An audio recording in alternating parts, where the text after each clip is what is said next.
हमारे माननीय पूर्व सांसद श्री रामकृष्ण यादव जी को हम लोग बचपन से देखते हुए बड़े हुए हैं।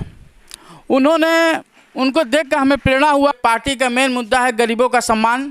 आज के डेट में पेट्रोल, डीजल और तो ये टमाटर जो है कि अब 60 से 160 रुपये किलो बिक रहा है, जो कि सेब से भी महंगा हो गया है। हम लोगों के पास करोड़ों का सूट नहीं है। हमारी पहचान खादी है। हम संघर्षों के आदी है और ये देश दो लोग से चलता है, एक जवानों से, एक किसानों से। दोपहरिया में जाता है तब उसे अपने जीवन का परवाह नहीं होता, क्योंकि खेत में विषैले सांप होते हैं, कीड़े होते हैं, जो काट ले तो मौत भी हो सकती है। अनाज सस्ते में लेकर इसे महंगे दामों पर बेचने का काम कर रही है, जिससे कि किसान परेशान है और उनके फसलों का उचित दाम भी नहीं मिल पा रहा है। हाँ, तो देखिए इस समय हम लोग आ गए हैं कटरिया गांव में हैं हमारे भैया जय सिंह यादव, जो इस समय जिला सचिव हैं चंदौली से। आइए इनके बारे में थोड़ा सा हम लोग जानकारी लेते हैं और ये देखिए अपने बारे में कुछ बताएंगे, अच्छी बातें। चलिए तो हम लोग मिलते हैं। हाँ, तो देखिए हमारे भैया क्या बताते हैं आगे। मैं जय सिंह यादव, जिला पंचायत सदस्यपुर प्रत्याशी, नियमताबाद सेक्टर नंबर 4। सबसे पहले मैं अपने सभी क्षेत्रवासियों का हाथ जोड़कर हार्दिक अभिनंदन और स्वागत करता हूं। और मैं एक बताना चाहता हूं कि मैं अपने क्षेत्र के सभी वर्ग के लोगों के लिए, गरीब, मजदूर, किसान के लिए आजीवन संघर्ष करता रहूंगा। उनकी लड़ाई मैं हमेशा लड़ता रहूंगा। जब तक जिंदा रहूंगा मैं मजदूर, गरीब, किसानों की लड़ाई आजीवन लड़ता रहूंगा। इसीलिए मैं अपने क्षेत्रवासी लोगों से हाथ जोड़कर विनम्र निवेदन है कि अपना आशीर्वाद और प्यार हमारे ऊपर बनाए रखें। मैं राजनीतिक क्षेत्र में हमारे माननीय पूर्व सांसद श्री रामकृष्ण यादव जी को हम लोग बचपन से देखते हुए बड़े हुए हैं।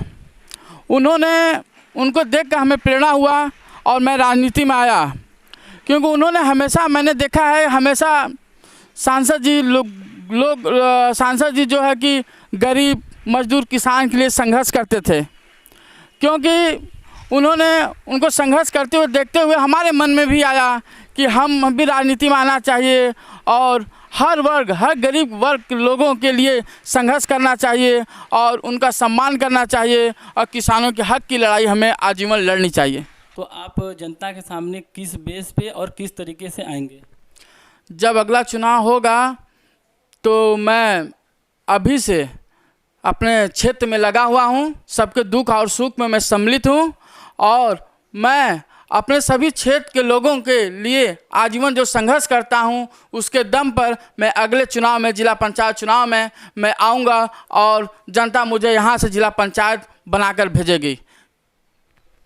और उसके बाद अभी जो 2024 में चुनाव होने वाला है, तो उसमें पार्टी के तौर पे आप लोग भी कार्यकर्ता के रूप में आगे बढ़ते रहते हैं, तो इसका तैयारी कैसे कर रहे हैं और कैसे करेंगे? देखिए, सबसे पहले तो मैं ये कहना चाहता हूँ कि जो 2024 का है, तो ये पार्टी का मेन मुद्दा है गरीबों का सम्मान, बेरोजगारी और महंगाई। ये जो तीन मुद्दा हैं, इस पे हमारी जो समाजवादी पार्टी है इसको अपना मुद्दा बनाकर चलेगी। और क्योंकि आप देख रहे हैं कि महंगाई चरम सीमा पे है, युवा बेरोजगार हैं और जो कि गरीब लोग इतने परेशान हैं कि वो लोग इतनी तंगी है कि वो अपना खर्चा नहीं चला पा रहे हैं। और आप देख रहे हैं कि आज के डेट में पेट्रोल, डीजल और तो ये टमाटर जो है कि अब 60 से 160 रुपये किलो बिक रहा है, जो कि सेब से भी महंगा हो गया है, जो कि इससे अच्छा है कि हम सेब ही खाएं। और इसी तरह से हमारी पार्टी जो है कि हम लोगों के पास करोड़ों का सूट नहीं है। हमारी पहचान खादी है। हम संघर्षों के आदी हैं।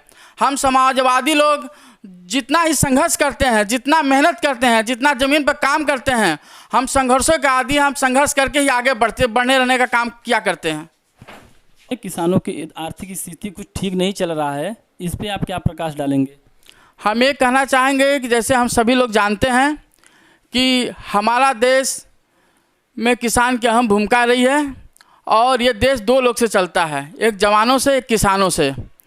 और आप देख रहे हैं कि किसान की स्थिति ठीक नहीं चल रही है, क्योंकि किसान की जो अनाज है वो सरकार सस्ते में ले रही से दुगने दाम पर बेचने का काम कर रही है। क्योंकि किसान जब खेत में मेहनत करता है तो अपने जान का परवाह नहीं करता।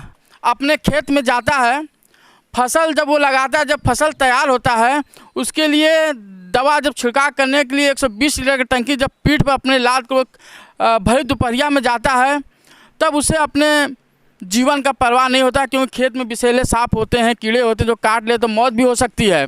लेकिन वो अपने बिना जीवन का परवाह किए हुए वो किसान खेत में दवा का छिड़काव करता है और हम सभी लोगों के लिए अन्न पैदा करता है, जो कि हमें खाने के लिए देता है। और हम ये भी कहना चाहेंगे कि हमारे जितने भी किसान आज इसलिए परेशान हैं क्योंकि उन्हें नहरों से पानी नहीं मिल रहा है, उनके टीले तक पानी नहीं पहुंच रहा है, क्योंकि नहर की सफाइया नहीं हुआ है और कई ऐसे पंप कैनाल हैं जो ख़राब पड़े हुए हैं। अगर उनसे कहा जाए कि आप अपना पानी थोड़ा बढ़ा दीजिए तो वो कहेंगे लोड नहीं लेगा, मोटर जल जाएगी, पंप खराब हो जाएगा। तो हम भी किसान के घर से हैं, हम भी किसान के लड़के हैं, किसान के बेटे हैं। हम ये कहना चाहेंगे, हमें पता है कि पैदा कितने मेहनत के बाद होता है, जो कि ये सरकार किसान के लिए कुछ नहीं कर रही है और अनाज सस्ते में लेकर इसे महंगे दामों पर बेचने का काम कर रही है, जिससे कि किसान परेशान है और उनके फसलों का उचित दाम भी नहीं मिल पा रहा है। तो हम यही कहना चाहेंगे, सरकार से मेरी गुजारिश है कि किसान बहुत मेहनत और बहुत तपस्या के बाद ये फसल पैदा करता है, इसका उचित दाम लगाकर इसकी खरीद किया जाए, इनकी मांगें पूरी की जाए, इनके फसल तैयार करने की उचित व्यवस्था दी जाए। हमारा यही कहना है, जिससे कि किसान परेशान हैं। उनसे आप पूछेंगे ना तो कहेंगे कि हम कहाँ से जुगाड़ करके खाद फेंके, ये महंगाई है। और किसान अपने फसलों के लिए कहाँ से इतना महंगा खाद, डाई, यूरिया लाएंगे। सरकार के इस पर कोई ध्यान नहीं है और ये पूरी तरह से किसान एकदम परेशान है। महंगाई भी देख रहे हैं बहुत ही ज़्यादा स्तर पे बढ़ गई है। देखिए, महंगाई जो है ना ये अपने चरम सीमा पे है, क्योंकि आप देख रहे हैं पेट्रोल का रेट देख लीजिए 2 गुना है, डीजल का देख लीजिए, सिलेंडर गैस का देख लीजिए, जो कि आज भी गरीबों के घर में वो सिलेंडर गैस खाली पड़ा हुआ है, जो कि आज जो गरीब वर्ग के लोग हैं वो लकड़ी जला के ही खाना बना रहे हैं। तो इतनी महंगाई है लेकिन सरकार का कोई ध्यान नहीं है, सरकार कोई काम करने के लिए तैयार नहीं है जो गरीब के हित में हो। वो पूरी तरह से महंगाई अपने चरम सीमा पर है। और आज आप देख रहे हैं जो ये टमाटर है, जो कि पहले इतना सस्ता था कि लोग मनमानी खरीद के ले आते थे, कोई पूछता नहीं था। आज के डेट में 160 रुपये किलो है, जो कि सेब से भी ज़्यादा ये महंगा हो गया है। अरे इससे बढ़िया तो हम गरीब लोग अपना नमक रोटी खा के, प्याज खा के अपना बसर कर लेंगे। हम गरीब किसान वर्ग के लोग, जो किसान के लड़के हैं, जो किसान का परिवार है, 160 रुपये टमाटर कहाँ से किन कर लाएगा कि वो अपना परिवार को खिलाएगा। तो इसलिए महंगाई चरम सीमा पर है और पूरी तरह से महंगाई है, जिससे कि गरीब वर्ग के लोग, हर वर्ग के लोग परेशान है, जनता परेशान है। इनका कोई मतलब नहीं है। ये जो दाम बढ़ा है टमाटर का, इस पर कोई लगाम नहीं है। महंगाई अपने चरम सीमा पर बढ़ती ही जा रही है।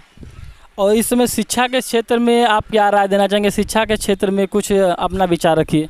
देखिए, शिक्षा ये वो चीज़ है जो इसका दूध पीता है ना तो वो शेर की तरह गरजता है, क्योंकि शिक्षा हर वर्ग, हर जाति, हर धर्म के लिए शिक्षित होना बहुत ज़रूरी है, क्योंकि शिक्षा के बिना जीवन अधूरा है।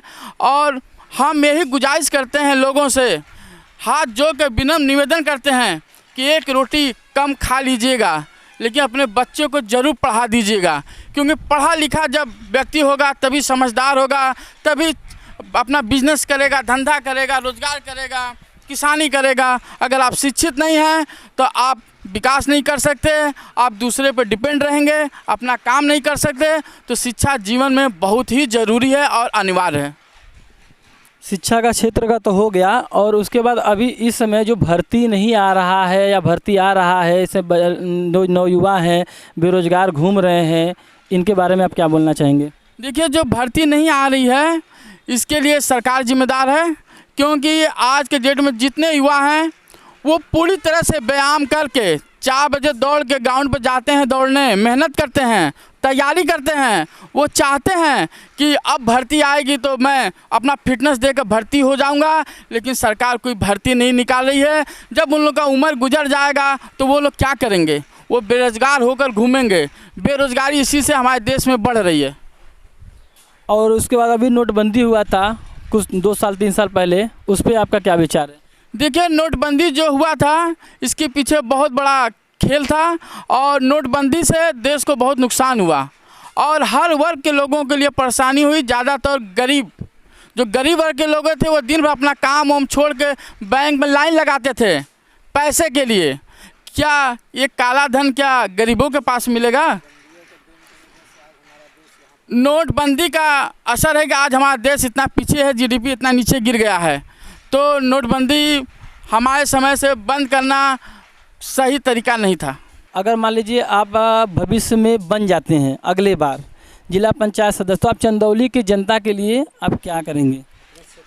मैं अपने सेक्टर के लिए गरीब वर्ग के लोगों के लिए हर सुविधा उपलब्ध कराऊंगा। उनके लिए आजीवन जब तक जिंदा रहूंगा मैं तब तक संघर्ष करता रहूंगा।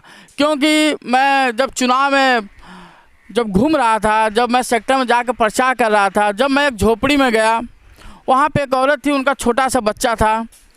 तो मैंने देखा कि वो बच्चा ज़मीन पर गिरा हुआ चावल का एक टुकड़ा पड़ा तो वो बच्चा खा रहा था। देखकर मेरी आंखें नम हो गई।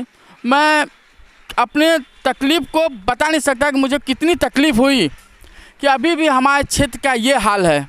तो हम गरीबों के लिए आजीवन संघर्ष करता रहूँगा, लड़ता रहूँगा। जब तक ये ज़िंदगी है मैं अपने सेक्टर वालों के लोगों के लिए संघर्ष करता रहूँगा। सन 2024 में चुनाव होने वाला है, इसमें आपका क्या योगदान रहेगा?